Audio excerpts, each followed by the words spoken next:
Cette vidéo est consacrée à la liaison covalente, donc page 17 du chapitre sur les liaisons chimiques et la configuration spatiale des espèces chimiques. Donc ici, on a l'exemple de l'hydrogène. L'hydrogène a un électron sur sa dernière couche électronique.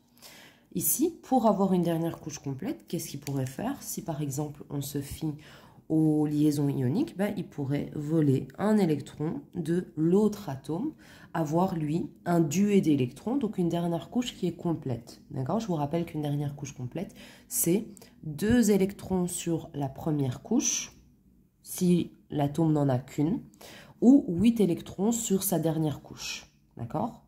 Donc ici, l'hydrogène n'ayant qu'une seule couche électronique, s'il a 2 électrons sur sa couche, s'il a un duet d'électrons, eh bien, il aura une dernière couche qui est complète et il sera au maximum de sa stabilité. Mais s'il vole un électron à un autre atome d'hydrogène pour former la molécule H2, eh bien, cet atome-là va se retrouver avec 0 électron. Et 0 électron, eh bien, c'est pas stable. D'accord? Pourquoi? Parce que ce n'est ni 2 ni 8. Donc 0, ce n'est pas stable. Donc, comment est-ce que ces deux atomes d'hydrogène vont pouvoir chacun avoir une dernière couche complète, mais sans se voler les électrons? Eh bien, si on prend une analogie de la vie quotidienne, par exemple, imaginons que moi j'ai une manette et que toi tu as une play, d'accord?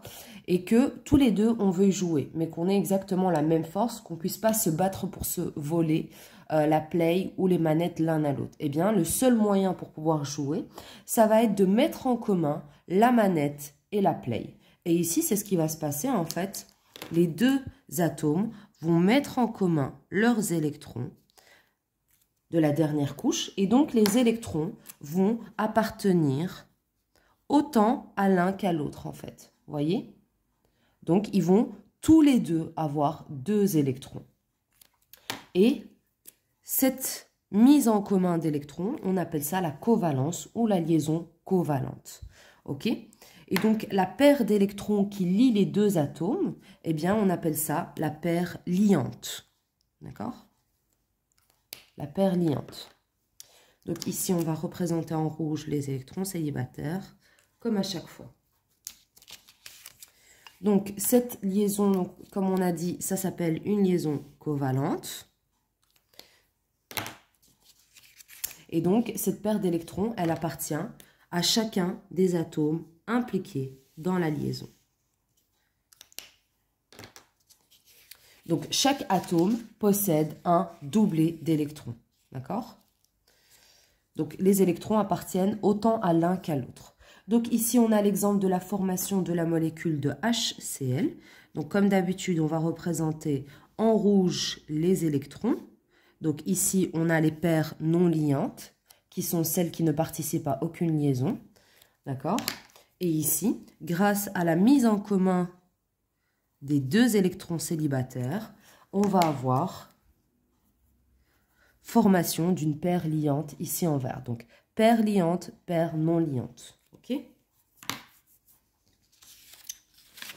Donc, on a fait la molécule de HCl, on va passer maintenant à la formation de la molécule de H2O. C'est la même chose, donc comme vous le voyez ici, l'hydrogène a un électron célibataire. La molécule d'eau a 2 électrons célibataires ici. Et pour avoir tous une dernière couche qui est complète, eh bien le seul moyen, ça va être de mettre en commun les électrons célibataires pour qu'ils appartiennent autant à l'hydrogène qu'à l'oxygène. Donc, vous voyez, l'oxygène, elle a 2, 4, 6, 8 électrons autour d'elle. L'hydrogène, il a 2 électrons autour de lui. Et l'hydrogène ici, il a 2 électrons. Donc, comme ils ont chacun une dernière couche électronique qui est complète, eh bien, cette molécule va pouvoir se former parce qu'elle va avoir un maximum de stabilité. Alors, pour ce qui est de la molécule de NH3, donc comme d'habitude, on va d'abord représenter en rouge tous les électrons. Ici, une paire non liante, ici, on a 3 électrons célibataires, un électron célibataire, tac, tac, tac, je vais d'abord représenter. Et donc ici, vous voyez que l'azote va mettre en commun ses électrons célibataires avec les 3 hydrogènes ici, de manière à avoir une dernière couche qui est complète. Et donc, on va former 3 liaisons covalentes ici. en mettant en commun 3 paires d'électrons.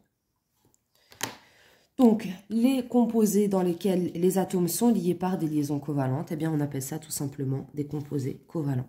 Donc, voici l'explication de la covalence.